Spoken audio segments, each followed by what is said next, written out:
Hello there. It's your girl Valerie Mason Chase. Welcome to another episode of Marriage Beyond the Breach. And listen, as you can see, isn't my rag coming loose? Oh, my rag coming. I hope not, because you know what's underneath there, right? Yeah. You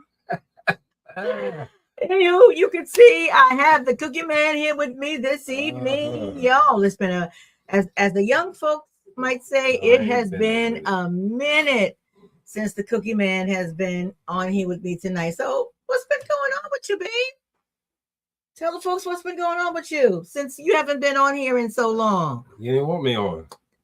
Lies you tell. Lies you tell. Hey, Sis. football, Hey, John. basketball. Lucky the Knicks is playing at 8 o'clock, so I figure I'd come on. You see, it's them sports, y'all. I tell you, it's them sports. It's them sports.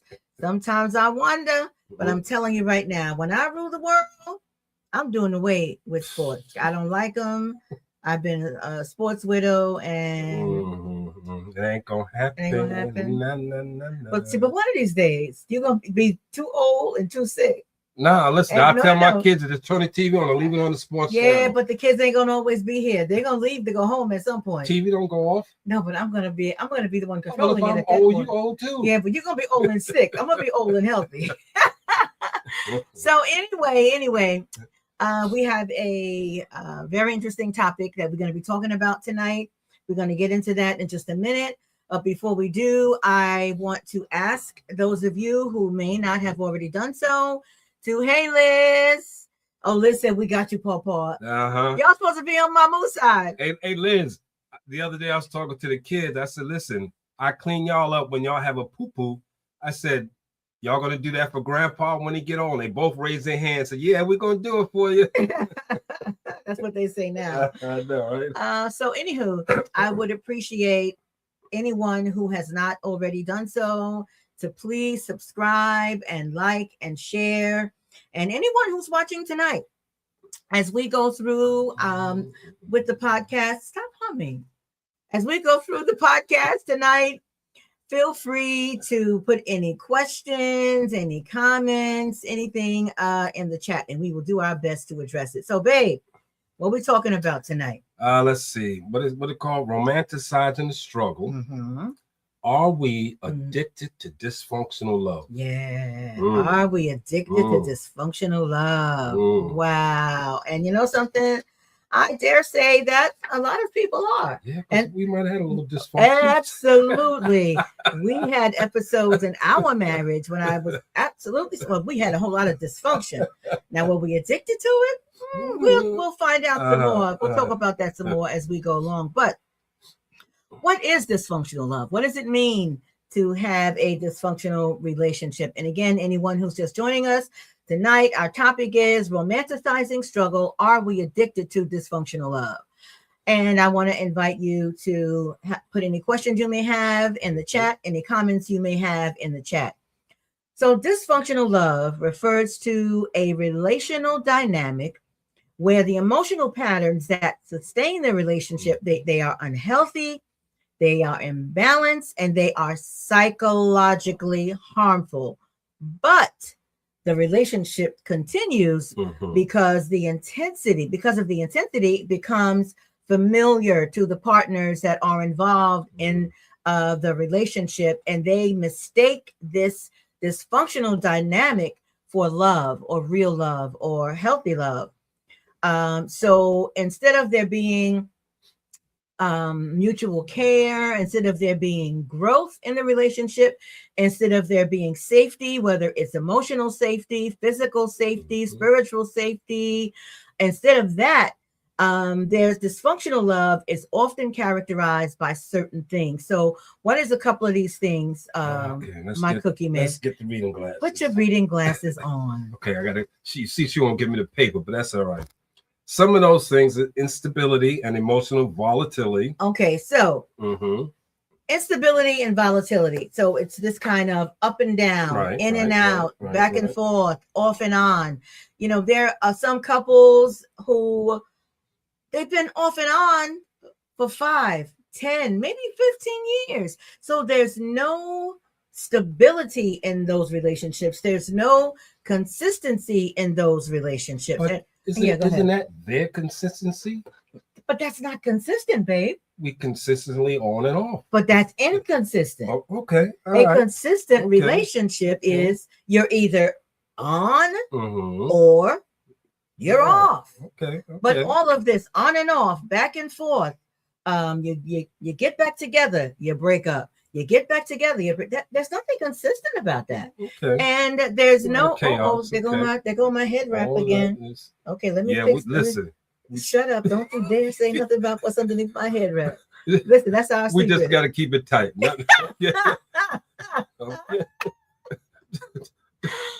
Can we fix the other stuff? Okay. Yeah, don't worry. It'll get fixed. So some other things that may characterize dysfunctional love is chronic conflict and unresolved resentment.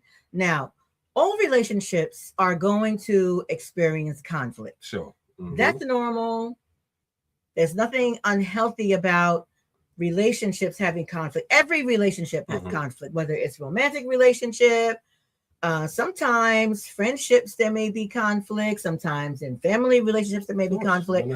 But what this is speaking about is when it's chronic, it's ongoing. There's one conflict after another, after another, after another, after another, without there ever being any type of resolution or understanding that's reached at the end of those conflicts. Well, I don't even know if you could say it ever ends. If there's no understanding or agreement.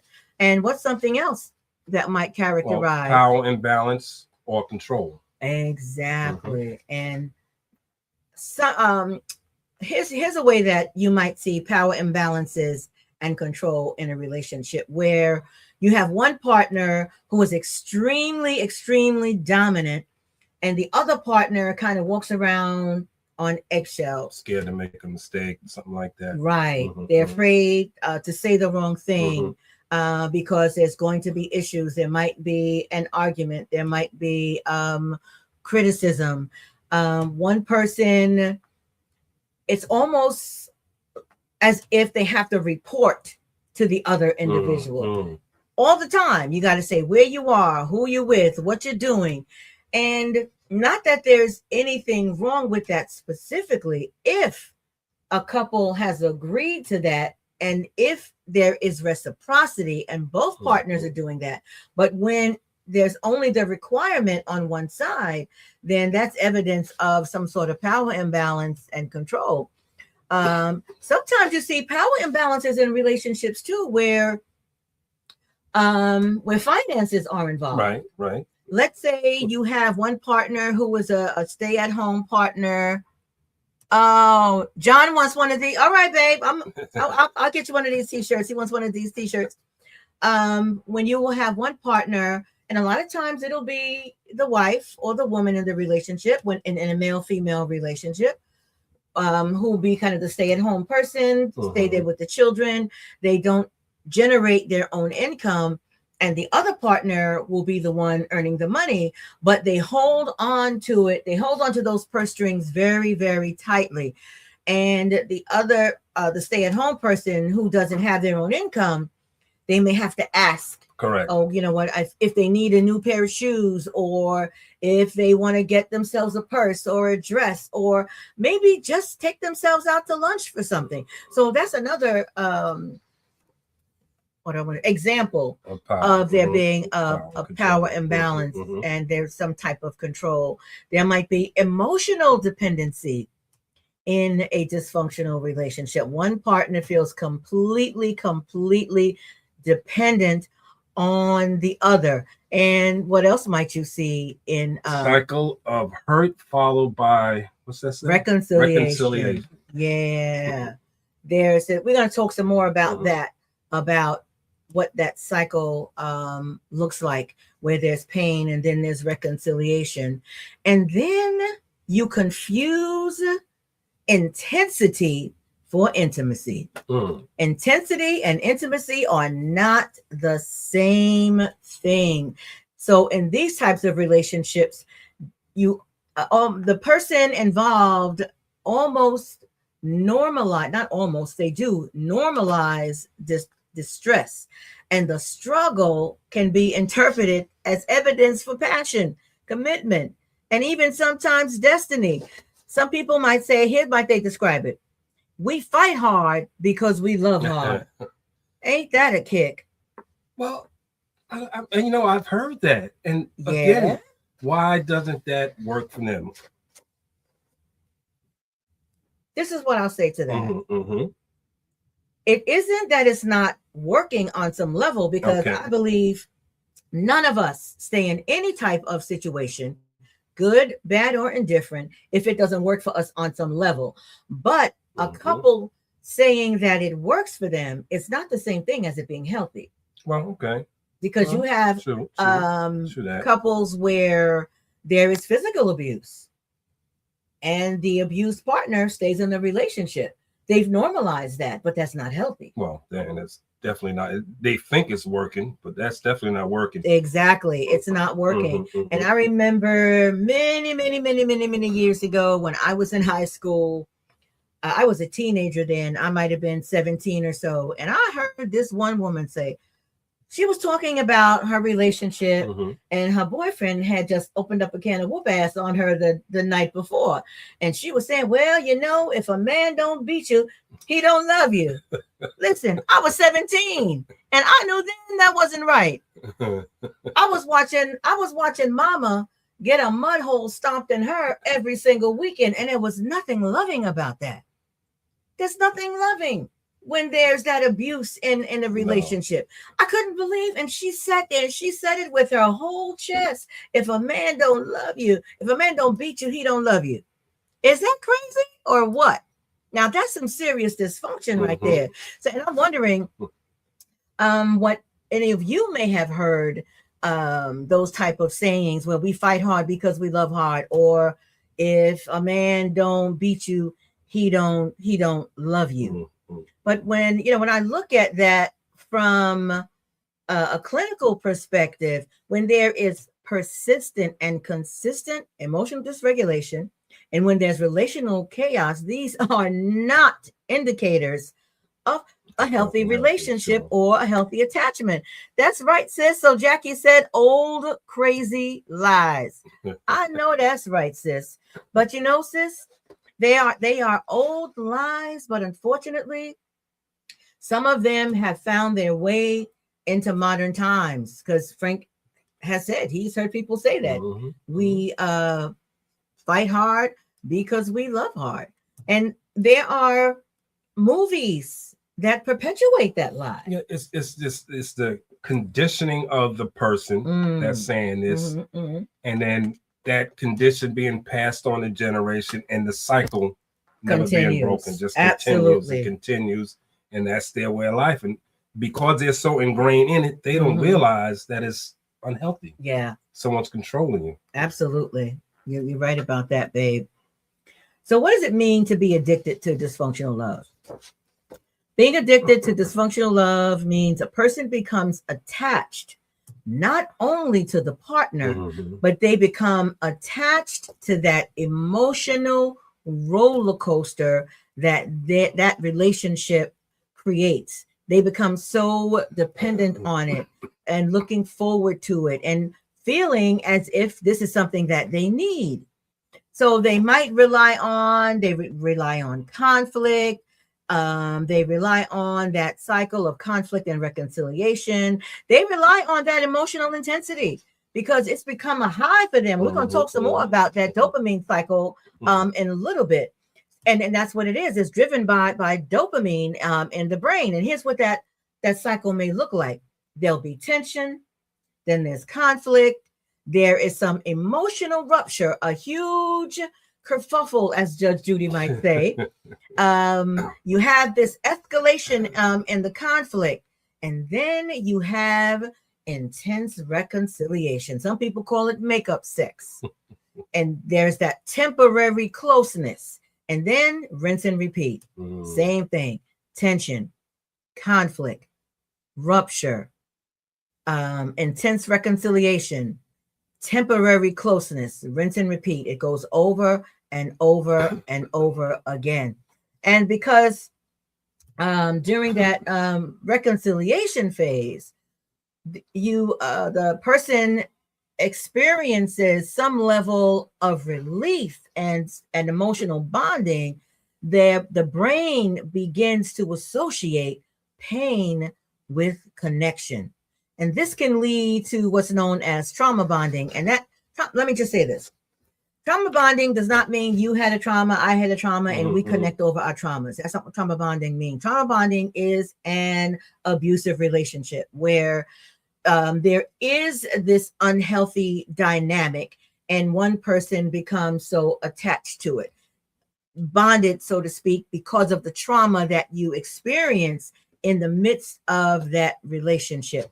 And there's intermittent or periodic reinforcement, and that kind of strengthens the attachment to someone who also causes distress. That person that's caught up in that cycle, that rinse water, so to speak, they look forward to that moment where there's that calmness, so to speak, that connection. Okay, absolutely. Wow, he's not yelling, she's not screaming, whatever. We have this closeness, and they look forward to that part of it. Absolutely.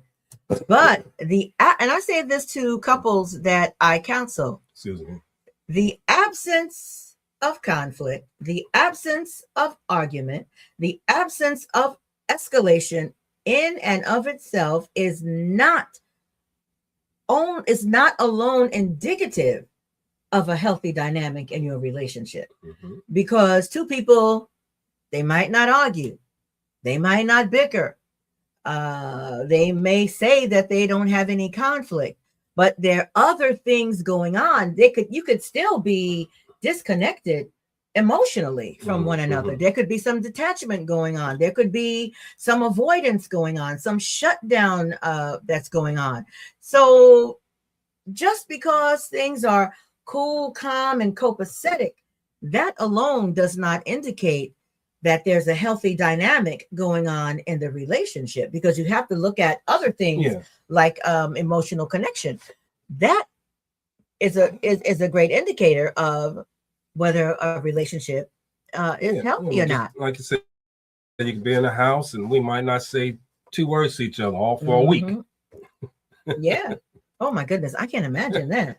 But you're not speaking, us not speaking at all for a whole week. We've never done that unless we were separated, but that makes sense. But under the same roof, a whole week. But there are couples who do that. They pass by each other in the hallway like ships in the night, and they don't utter a mumbling word to their partner. And from my perspective, that is an unhealthy dynamic. Because again, another thing to look for in a healthy relationship. Oh, John said I can't keep quiet for a whole week. That's something. That's my son. That's why I hesitated. I was trying to think about what I could say regarding what we just spoke about not speaking. Y'all on me tonight, yo. Y'all are on me tonight. You couldn't be quiet for a whole week? I couldn't keep quiet for a whole week. Shoot, There's no way. A day. You're right. I don't think I could do a whole day, because there have been times when I've been pissed at you and I've been trying to not say anything, but eventually I'm going to come and I'm going to say something. So you're right, John. So what about your father? You think he could? Your father, I think you could keep quiet for a whole week. As long as my TV working, I got my sports. Shoot, I don't have to come out except to pee or something. That's a shame. That is a damn shame. I'm gonna say hi to you at least, babe. I'm gonna say hello. Yeah, whatever. I think he could do it for a whole week. I know myself. I don't think that I could go. I could do that with anybody if we're having a rupture in our relationships. So what are some of the signs that someone might be in the throes of dysfunctional love? And one of the things is what, babe?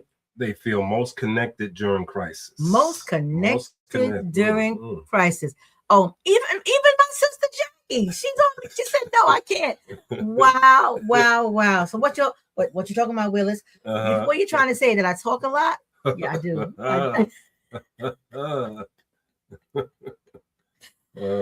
Yeah, I do. I can acknowledge that. I do. I know. I talk a lot.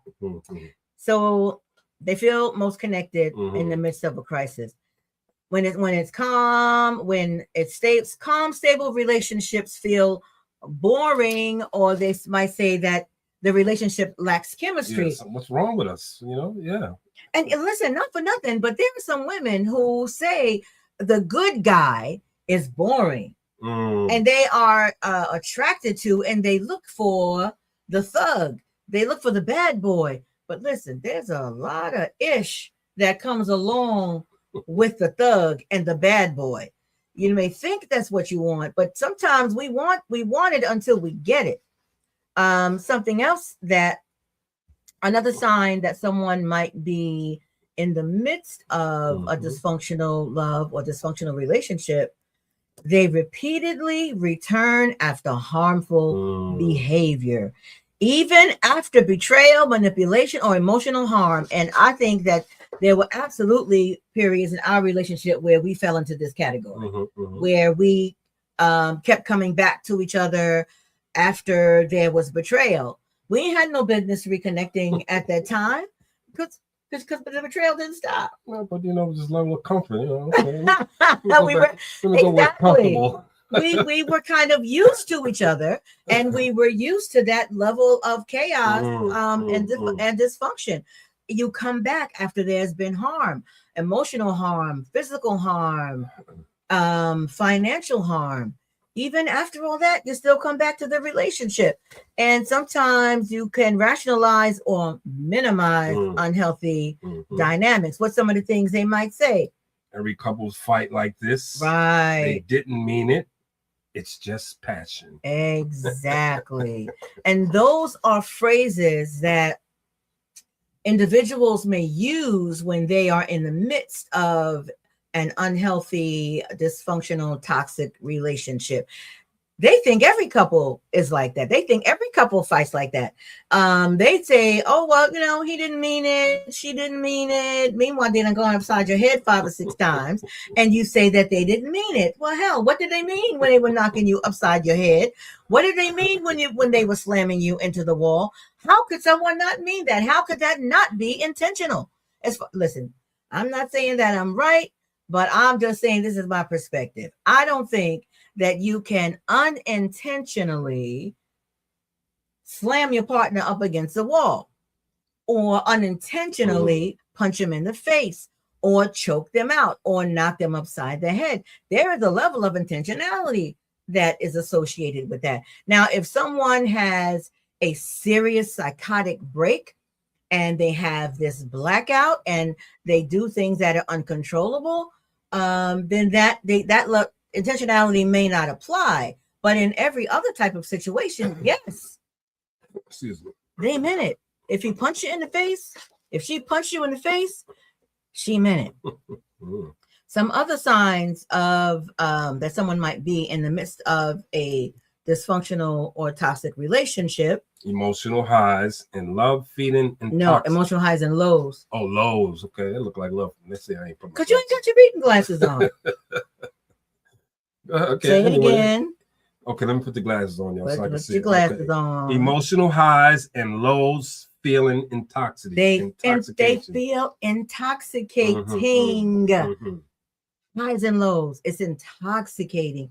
You, like Frank said a few minutes ago, you're looking forward to it. You're getting this high from all of the chaos that's going on in the relationship, and you become addicted to that level of intensity. And then it's almost as if you can't even determine who you are in the absence of that relationship. Your identity becomes so entangled with that relationship. Your sense of self depends heavily on your partner. You may not know who you are. You may identify yourself as, in my situation, if in the midst of that relationship, I would identify myself as just Frank's wife. I'm with Frank.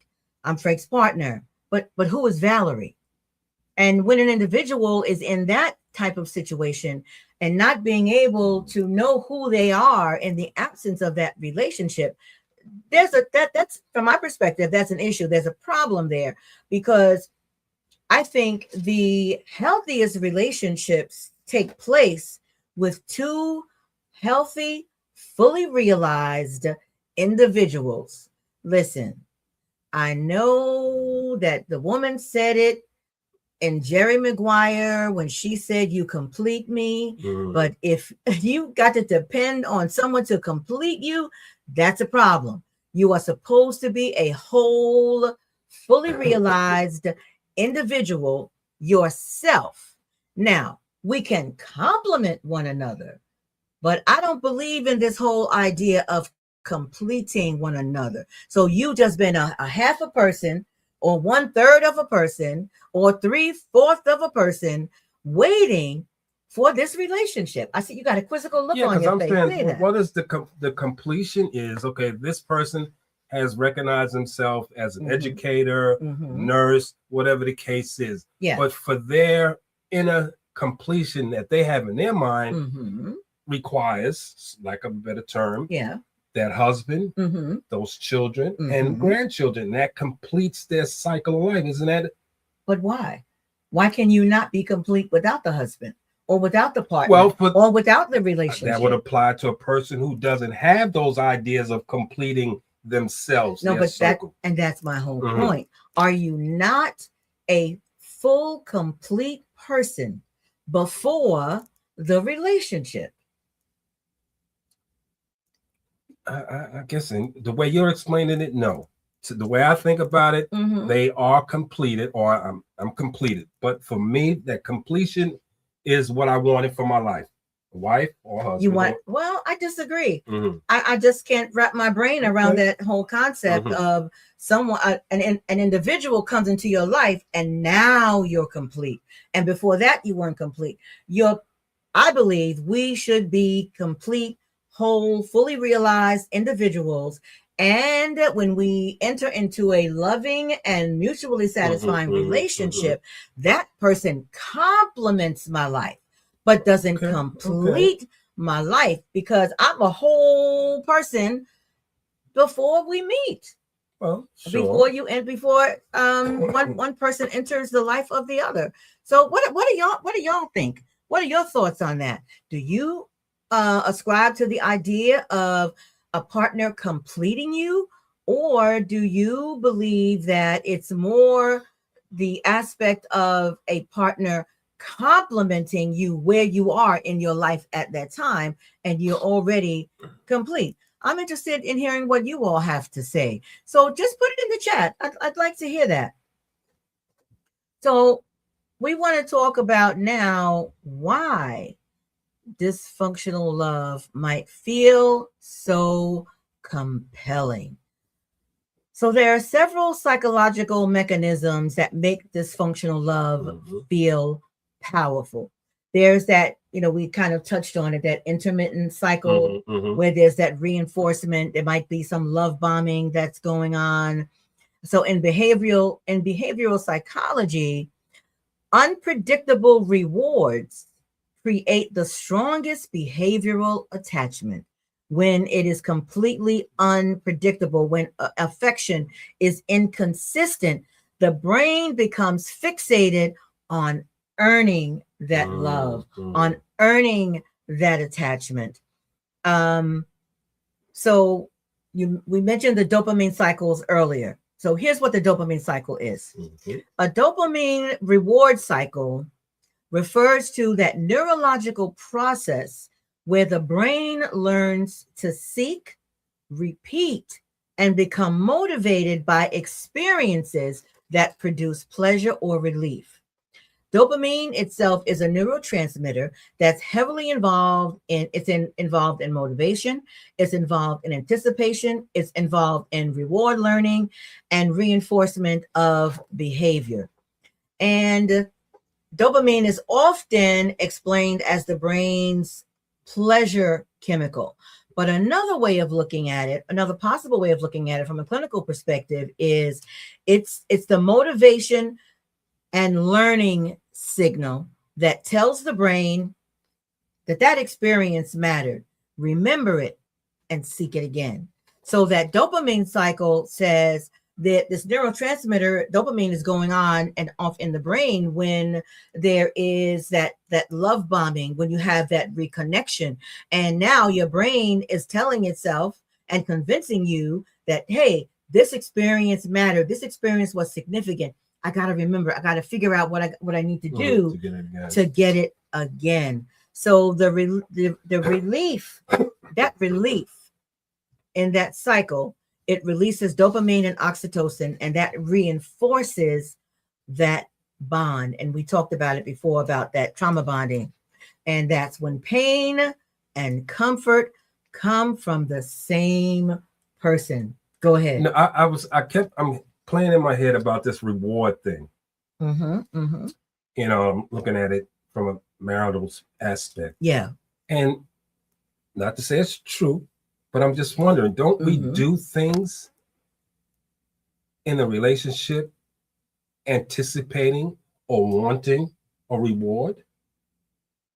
Well, if that's your only motivation, if that's your only motivation, then you're describing a transactional relationship. Okay. Where I give to get, right, and I do to receive. Okay, I understand that. But yeah, I mean, of course I do things because I want to. Okay. But also on the back of my mind, I know I'm going to receive something back. You might. True. Okay, you might not always get the rewards that you might seek, you know, because, you know, reward could be something is I like, you like something. I want to do it. Right. And the response I'm going to get is my reward, whether it's a smile or a look or something like that. That's my reward because I did something I wanted to do. Is that the only reward you want? Well, it's the only reward I'm talking about on the camera. But we'll talk about that. Yeah. So, okay, sure. You say transactional, I give to get, but there's always, you know, you get. Well, I think that expecting or wanting or appreciating a reward, so to speak, even if it's only a thank you. Okay. That's one thing. But if your only motivation for doing it is to get a reward, to me, that describes a transactional relationship. So John said, I think everybody needs love so they feel incomplete until they find it. Yeah, but there are different types of love. Besides romantic love, what about love from your parent? What about love from your sibling? What about love from a friend? Yeah, but see, you're going to have that love from your parents before you even recognize. Maybe not everybody. Well, has it. Just speaking about this where we are right now. Yeah. So I'm gonna get that from my parents, hopefully, my siblings, long before I recognize what my life looks like as a complete life, a whole person. So I still hold on to that fact that I'm a whole person. Yeah. But for me, in the way I'm gonna describe it, for it to be totally complete, because you know, when I was younger, I looked at my life as growing up, getting married, having kids. And as long as I was moving through my life and those things weren't done, even though I was a whole person. So did I complete your baby? No comment yet. No. Even though I was a whole person, working, you know, all that other stuff, had my own thoughts and ideas. For me, it was completed when I met you and got married, had my children and my grandchildren. So now, for me, my life is complete. But is your life complete, or did you achieve and reach certain goals that you had for yourself? Well, of course, there's always another way to say something. Well, okay, sure. I don't think I will ever ascribe to one. Go ahead. One person completing another. Having a goal of a relationship, I get that. Okay. Having a desire for a partner in your life, a spouse or a domestic partner, I get that. Okay. But saying that you are not complete until you achieve those things. So what if you never get married? Does that mean you go through your whole life being incomplete? I'm not going to be wallowing in any sorrow, but I might look back and say, hey, there was a part of my life I didn't complete, you know, or a goal you didn't achieve. Okay, yeah, I know you're going to go there. Sure. Yeah. Okay. Well, that's the way I look at it. Let's see what John said. John said, The parental and sibling love is something you get by default, usually. Usually you get it regardless. The love from a significant other is something that you have to earn and isn't something you get just because. True that, baby. I get that. I agree. But I still don't think one partner completes another. And that's just my personal belief on that. And again, I'm not saying that I'm right. I'm just saying that this is my particular point of view. So what might be some root causes of some love addiction? So some common root causes, you could have some insecure attachment. And typically those will be, John says, the semantics. Yeah, that's what I said, tomato. So listen, everybody is on Cookie Man side tonight. Somebody got to be in the chat that's going to support your girl. And listen, they support you all the time when I ain't here.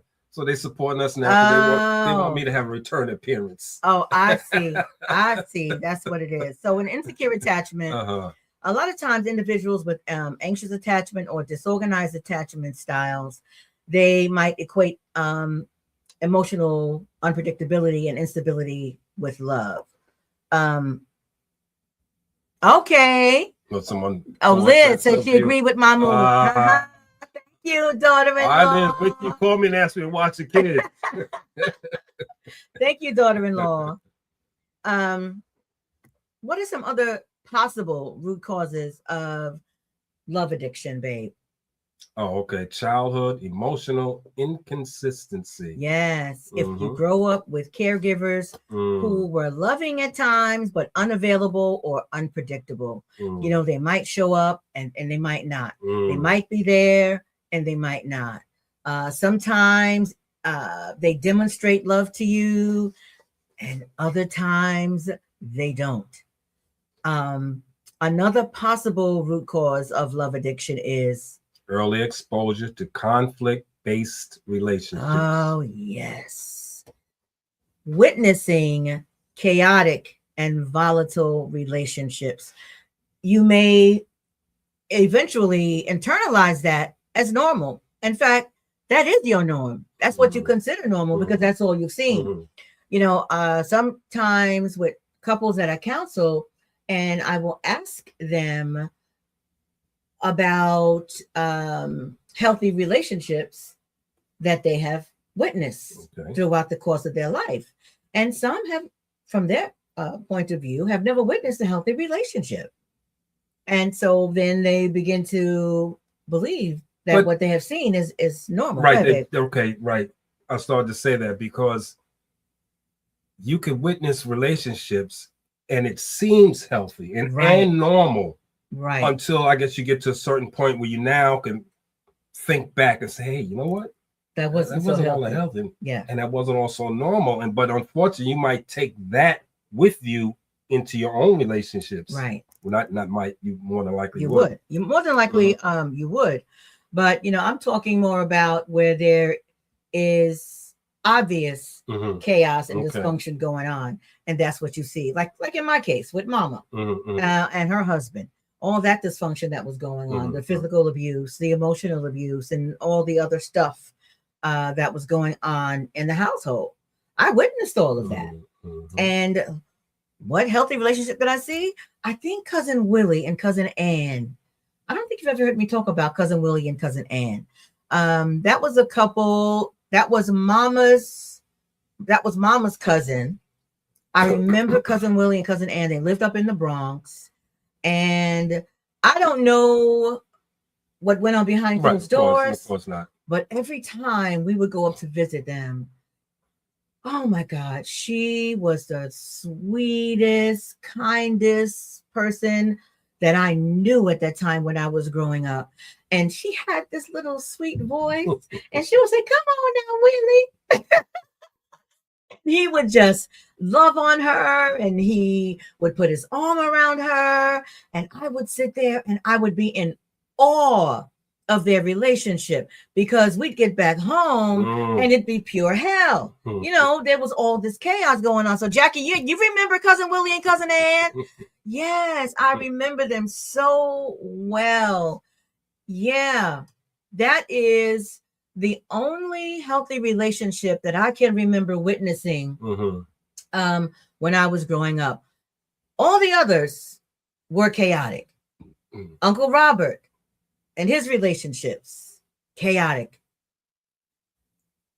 Aunt Bo and her husband, chaotic. Now, there were times when they seemed peaceful, but they had some chaos going on there too. But yeah, Cousin Willie and Cousin Ann, I just remember them. I remember them fondly. I'm sure they long gone by now, because they were, when I was a kid, maybe, I guess I must have been, if Jackie remembers them, I was 9 when Jackie was born. So probably in my teens, the last time that I saw them, they had to be in their 50s then, and I'm almost 70 now. So I'm sure that they are gone. Oh, yeah, me too, sis. Jackie said she used to wish that Uncle Willie was her father. I get that. Yeah, me too, sis. Me too. When we used to go up to the Bronx to visit them, I didn't want to leave. I didn't want to leave their house. So some other root causes of love addiction: low self-worth. If someone believes, sometimes people think that they are difficult to love. They might think that they are challenging. And then they may tolerate harmful dynamics in the relationship if they think that they are not worthy of healthy love. That can lead to, being addicted to dysfunctional love as well. Another possible root cause of love addiction is fear of abandonment. Fear of abandonment. You don't want to be alone.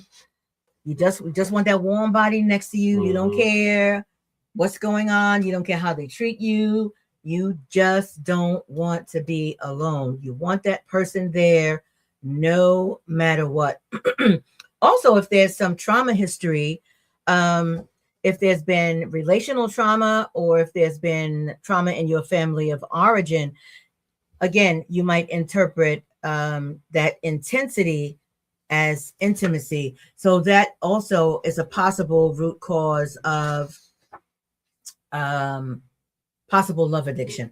Another possible root cause is what is that? Cultural narratives about love. Cultural narratives about love, and I also want to include spiritual narratives about love. Cultural narratives, sometimes society can romanticize struggle, and sometimes they might say things that love conquers all.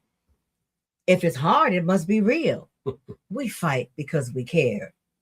And in church, sometimes there can be teaching that either inadvertently or purposefully support remaining in toxic, unhealthy, dysfunctional relationships, especially when the target is the wife. Well, then they talk about unconditional love and how you're supposed to stay there no matter what, and you're supposed to support, and you're supposed to submit to this man and try to understand. He's got these issues. Yeah, but he's going upside my head, preacher. And some churches, a little hard to try to understand that person. Yeah. And Jackie, and maybe some others who have heard some of those types of teachings in church, can maybe speak on that, where you've heard it preached or taught in church that you're supposed to stay no matter what. God hates divorce. Yeah, but what's the context of that scripture? That's the scripture that a lot of people like to throw out. God hates divorce. You got to stay married no matter what. You can only leave for reasons of sexual immorality. Really? Okay, well, we're going to have another podcast to talk about that. But I would like to know what some of you may have heard from either a cultural or spiritual perspective. Jackie said, oh, yes, she heard that often too. Yeah. Stay together no matter what. So let's look at some aspects of healthy love versus dysfunctional love. So One contrast is Well, you have emotional safety versus emotional volatility. yes. And in healthy love, there's a respect for boundaries. And unhealthy love, boundaries are violated all the time. There's absolutely no respect for boundaries. Then you have and healthy love. Wait a minute, you skipped me. I know, but we talked about stability versus chaos. Just making sure now. Growth and support, control and dependency. Yes. In a healthy relationship, if one partner is growing emotionally or intellectually, the other partner will support that. Even if they may not be growing themselves, they will support their partner's growth. They'll be there. Well, and they may ask, well, how can I support you? Let's say one partner is going back to school and the other, they don't want to go back to school so much, but they may ask, what can I do to help you? If you have children, do you need me to keep the children quiet? Do you need me to take the kids out while you do some homework? Do you need me to have the TV at a low volume? Do you need me to leave the house so that you can concentrate? Do you need me to make sure that you are eating healthy and getting enough sleep so that you can concentrate and do your schoolwork? So in a healthy love, there'll be consistent care. Unhealthy, there's intermittent affection. So we talked about that. Dysfunctional love is intense, destabilizing, and addictive. Healthy love is steady, respectful, and it is regulating. So now we're going to talk about how do you get over it? How do you overcome dysfunctional love? Go ahead. What do you got to say? You look like you want to say something. I see that look on your face. That's what happened when you know somebody for 45 years. About the time in the game. Now, I just smiled deliberately. Just relax, babe. Well, I ain't going nowhere yet. He's talking about a basketball game. The Knicks. Go Knicks. All right. What's the question, sweetie? See? Hey, at least so we're going to talk about how to overcome dysfunctional love. And I guess, okay, well, I was going to give us my own answer. Give your answer. What do you think? Be willing to share that there's some issues going on. Seek help. Because if it's so dysfunctional, and especially there's an abuse, and if you stay in there, you're going nowhere. So you have to be able to step outside of that, confide in someone, preach a friend, brother, whatever the case is. Yeah. You probably at some point got to leave for your own safety. In the event that either partner, doesn't matter if it's male or female, in a heterosexual relationship, or if it's a same-sex partner in a same-sex relationship, if either partner is physically unsafe or emotionally unsafe, but especially when there's a question of physical safety, from my perspective, okay, and everybody has different opinions on this, I think there needs to be some separation that takes place with both partners, but especially the offending partner, doing some work with a counselor, with a pastor, with a preacher, with a mentor, with someone to address that issue. And the partner who is abused also needs to do work, especially if it's happened several times, to figure out, okay, why have I stayed? What's going on inside of me that keeps me there? I would never, ever, ever, ever, ever encourage partners to stay together when there is physical abuse. So, yeah, what you said a minute ago. I said, okay. So some other ways where you want to overcome a dysfunctional toxic relationship, one way is to try to become aware of the pattern. Patterns are key. And sometimes with couples that I'm counseling, I'll even have them write down the timeline of their relationship, because it's very easy to miss a pattern. But when you've been together for a number of years and you write down events that have occurred, over the course of the relationship and you see it down in black and white, sometimes a light bulb can go off and you say, aha, I see it. Now I can see the pattern. Now I can see the cycle. So becoming aware and being able to identify the cycles of dysfunction. And we talked about what those cycles are: intensity, conflict, emotional pain, anxiety, momentary reconciliation, and where it just feels good, and then you repeat the cycle again. And here's some questions that I think someone can ask themselves to reflect on and to help determine whether or not they might be in a toxic, dysfunctional, unhealthy relationship. What emotional patterns keep repeating in my relationship? And be honest. What are those patterns? And maybe you do need to sit down with pen and paper and do a timeline.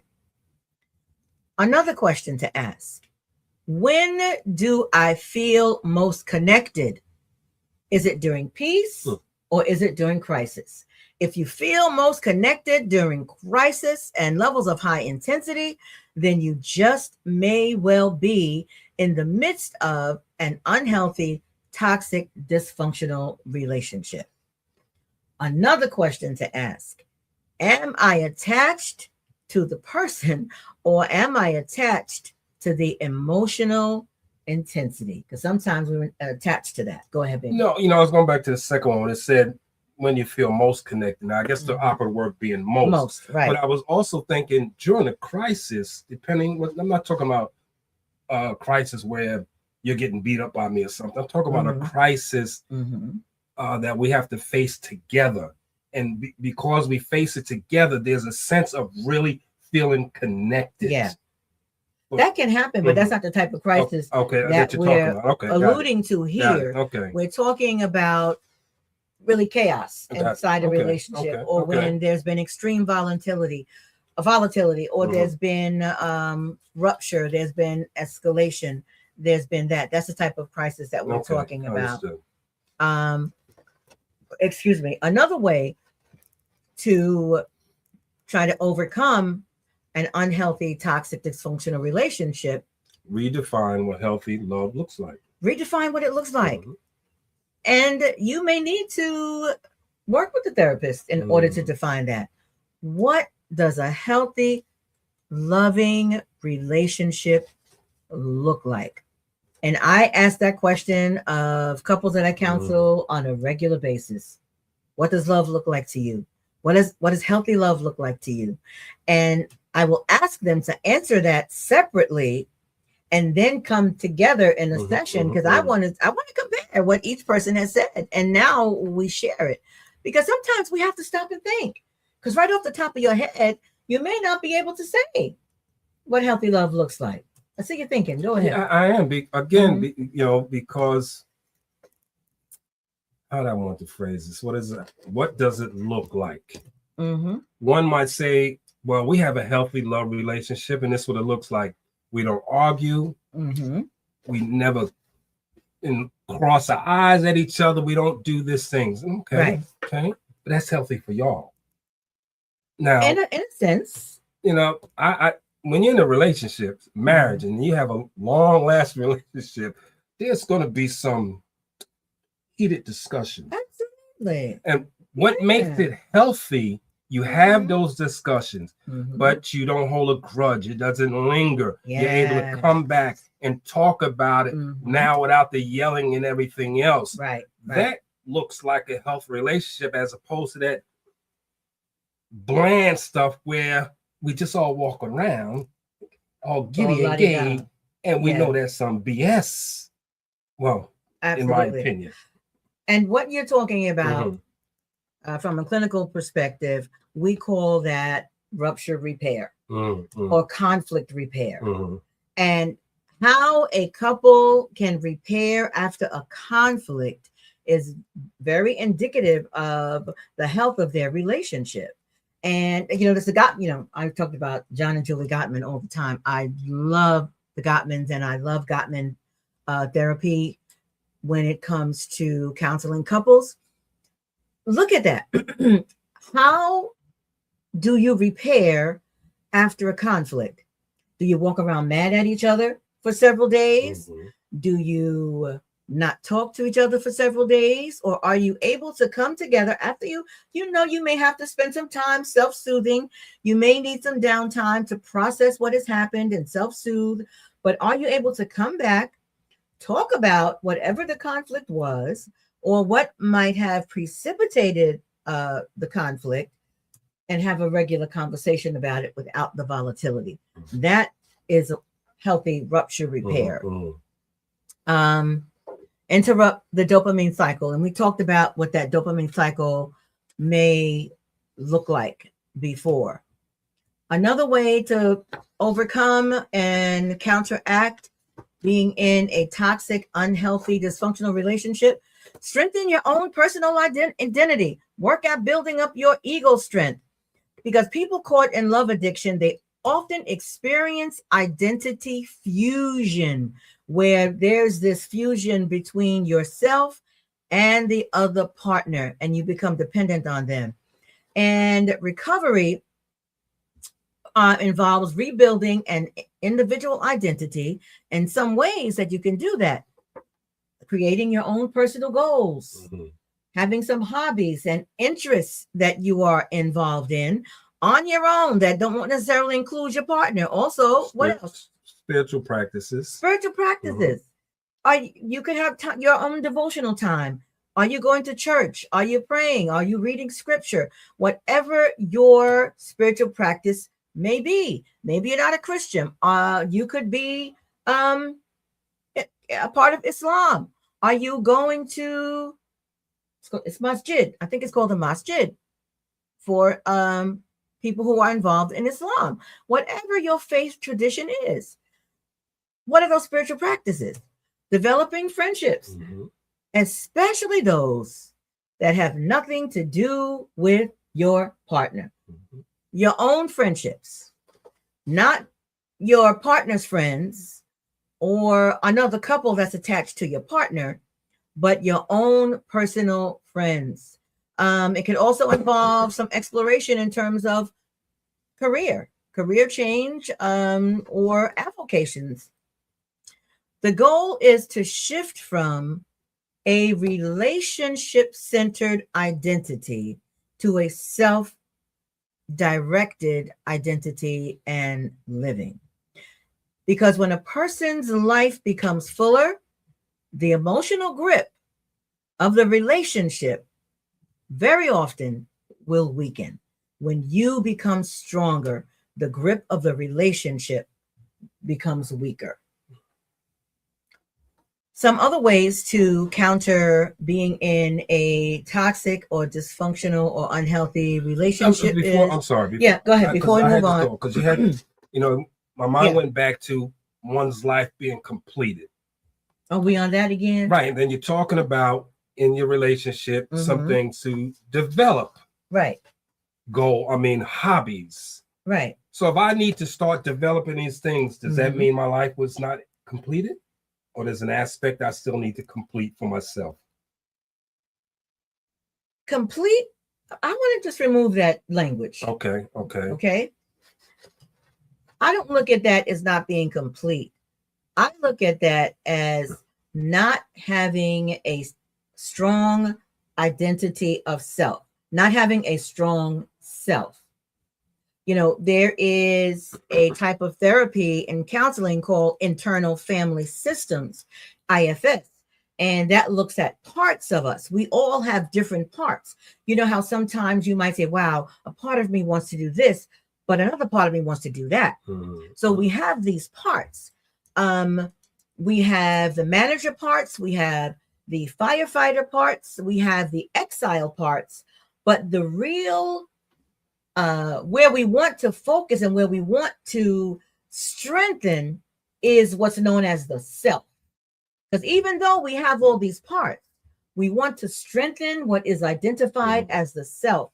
So if someone is just like this with their partner. They don't go anywhere without them. They're afraid to go somewhere without them. They don't do anything without them. It's just them and the partner, them and the partner, them and the partner.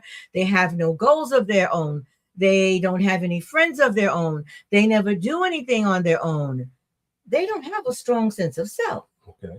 And that's what we want to develop. So I don't look at that as being complete, so to speak, but I look at that more of strengthening your own identity and elevating or increasing your ego strength. Okay. Does that help? It helps. Okay.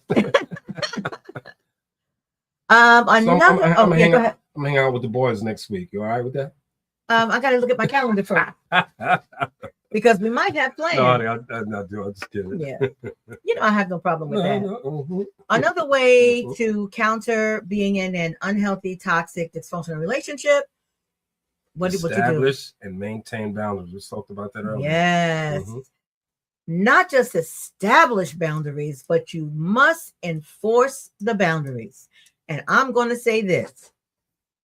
If there is no consequence attached to it, it is not a boundary. If you're just simply making a request of your partner without a consequence, it is not a boundary. A consequence must accompany a boundary, and you have to enforce the consequence, whatever it is. That's the only way that you can maintain a boundary. Because just saying to your partner, you can't talk to me like that, that's not a boundary. Well, if you say it that way, no. But if you say it to your partner, listen, when you speak to me that way, this is what happens. This is what I feel. I appreciate you didn't do that. That's still not a boundary. What if the person never does it again? No. But that is not a boundary. That's a request. And your partner can honor the request. But there has to be a consequence. And here's the thing. Wait, let me just finish this now. See, I told you she talk a lot, y'all. I do. Go ahead. The consequence is the consequence comes into play when or if the other person violates that boundary. But if you just say, well, you can't talk to me that way, and I would appreciate if you spoke to me more respectfully, that is not a boundary. A boundary says, I'll give you an example. When you speak to me in that tone of voice, I feel very disrespected. And in this relationship, I'm not going to tolerate that. So I'm letting you know that when you speak to me that way, I'm going to detach from the conversation. It may be that I just stop talking, or I just may leave the room. That's a consequence. Oh, so that's what I need to learn to do. I gotta detach and walk away. Oh my Lord. I gotta set a boundary. Okay. No, I understand that. Okay. Yeah. Okay. And understand this.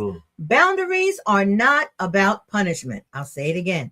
Boundaries are not about punishment. Boundaries are about protecting emotional safety. Boundaries are about protecting emotional safety. And sometimes we have to detach. Sometimes you have to detach, but you need to do it in a healthy way. And there are ways to do that. And I have some clients that I'm working with now. So you need to establish the boundaries and what it's going to look like. You can't just do the act, detach and just walk away. Right. I have to know because of what I said, right, the possibility of this how it's going to look. She's going to turn around, walk into the room, close the door. Right. And if I try to knock, she might even say, listen, I just need 15, 20 minutes. Or don't bother me for the next 30 minutes. Or remember when I said to you, if you spoke to me that way, I was going to leave the room. Yeah, you did, and I did. So just remind the person of what the boundary is. But I'll say it again, if there is no consequence, it is not a boundary. It is a request. Now, can a loving partner respond to that and honor the request? Absolutely. But I just want to be clear that if there's no consequence, there's no boundary. And you have to communicate a boundary because it's not fair to the other person to just act out the consequence without there having been a conversation prior to that, and letting them know what the boundary is and why you're setting it and what the consequence is going to be. Mm-hmm. Another way of getting out of or to deal with being in a toxic, unhealthy, or dysfunctional relationship, get help. Seek therapeutic support. Go to a counselor, a preacher, a mentor, an accountability partner, whatever that person may look like in your life.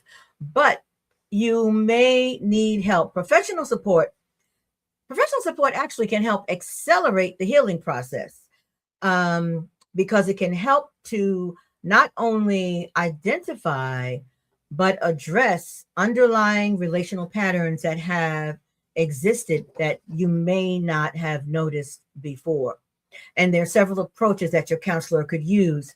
It could be attachment-based therapy. There could be cognitive behavioral therapy, CBT, internal family systems. I just mentioned that, IFS, trauma-informed therapy.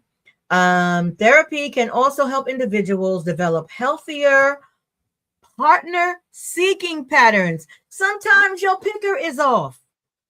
Sometimes you just pick inappropriate relationships or inappropriate partners. So if you're not in a relationship or you're in the midst of getting out of one, therapy can help you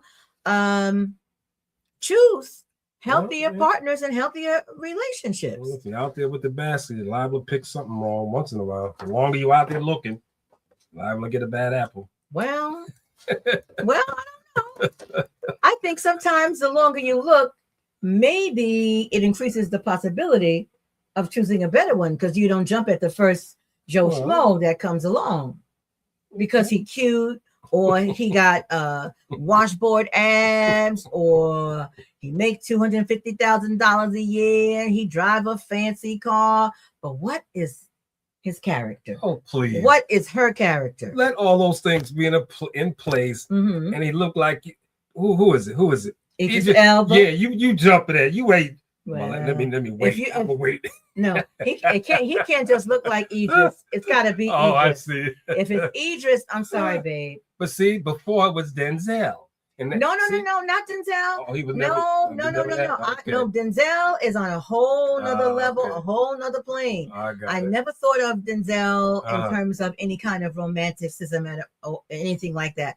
I have so much respect and regard for him, primarily because of, at least for the public view, from what I see, the way he has navigated his relationship with Pauletta and those children.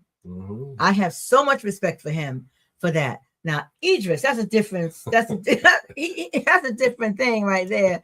But we ain't gonna talk about my fantasies about Idris Elba. But you have your fantasy women too. Oh yeah. Yeah. Oh yeah. All right. You don't have to say it like that.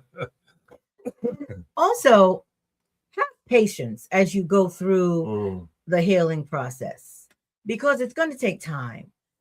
Don't expect a quick fix. Be willing to engage in consistent work over the. Stop it, Frank. Stop. He's over here making a dribbling motion to indicate basketball. I am not paying him no mind. I don't care nothing about all that. See, I stay beyond 8 o'clock. I'm thinking this thing's going to 8 o'clock. But at the beginning, I told you we have a lot to cover. Yeah, but I didn't know I was going to be here to cover it all. Anywho. Okay, go ahead, baby. Made me forget what I was saying. Oh, Lord have mercy. When you're going through the healing process, extend grace to yourself, have a willingness to be patient with the process, and understand that there's going to be some work. Be willing to engage in consistent work, because if you do, you will begin to experience a shift from emotional intensity to emotional stability. And so what initially feels unfamiliar, it might seem hard, it might feel uncomfortable, it might feel awkward, but if you stick with it, it can become peaceful and nourishing over the course of time. John, don't encourage your father. What I he know say? he said the Knicks game is starting soon. I know. It didn't start yet. I thought it started at 8 o'clock, but I'm sitting here feeling, like you're exerting control. Well, I'm emotional control. Well, at this point, I am, because you agreed to be here. Okay, that's you. All right. You agreed. Till 8 o'clock. The agreement is an agreement. We got one more page. All right, so. Okay. Go ahead. Y'all. Go ahead. I'm gonna be like Bernie Mac. Bernie Mac used to talk to the camera. Y'all, this is what I've been dealing with for 45 years. Pray for your girl. So here's what I want to say to the listeners, whether you listened live or whether you listen later. Healing from dysfunctional love is not just about leaving the wrong relationship. It's about learning how to receive the kind of love that does not require you to suffer for it. It doesn't require you to suffer for it. Healthy love often feels calmer, steadier, and safer than the dramatic relationships many people have been taught to romanticize. Going back to that first statement you read, because you can leave. Right. But if you haven't worked on yourself, you're liable to walk right back into the same situation. You'll repeat the pattern. And I see that, especially when I have an individual client and I explore the history of their romantic relationships. As Mama would say, it's the same person in a different pair of pants or a different dress. That's all it is.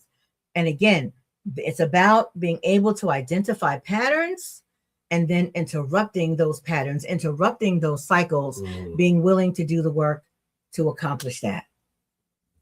So we're done. Yeah. You can't get up yet. We almost finished. You just said we done. You go from we done to we almost finished. That don't make sense to me. No, we are done with the discussion on romanticizing struggle and being addicted to toxic relationships. I want to thank everyone who's been here. I want to thank you for your input. Thank you for sticking with us to the end. For those who are still here, I want to welcome you on. Listen, next week, the person that I call one of my favorite people on the planet is going to be back. None other than Dr. I knew you was going to say. Who am I going to say? Dr. Danita. Right. Dr. Danita Thompson going to be here D, next week. Okay. Dr. D going to be here next week, y'all. So please make sure you show up. And here's our topic for next week. Healing is the new black. So you want to find out what that's all about? Healing is the new black. That's what we're going to be talking about next week. And again, if you haven't already done so, I would appreciate if you would subscribe, like, share on YouTube, on Facebook, on Instagram, on TikTok, because Marriage Beyond the Breach, we are on all of those platforms. And if you or someone you know is seeking help for themselves or for a relationship, and you want to reach out to your girl, and not even me necessarily, because I already know I'm not the right fit for everyone. Mending Hearts, Behavioral Health and Family Services in Florence, New Jersey. If you have insurance and you live in New Jersey, Mending Hearts, Behavioral Health and Family Services in Florence, New Jersey. And we are there to serve you in a capacity that you may need. And it doesn't have to be me. There are many, many clinicians there. And we run the gamut. We run the gamut age-wise. We run the gamut gender-wise. We run the gamut race-wise. We are Black. We're white. We're Latino. So check us out. Mending Hearts, Behavioral Health and Family Services in Florence, New Jersey. Come back next week for my girl, Dr. Danita Thompson's going to be here. Healing is a new black. Have a great week, guys. I'll see y'all next time.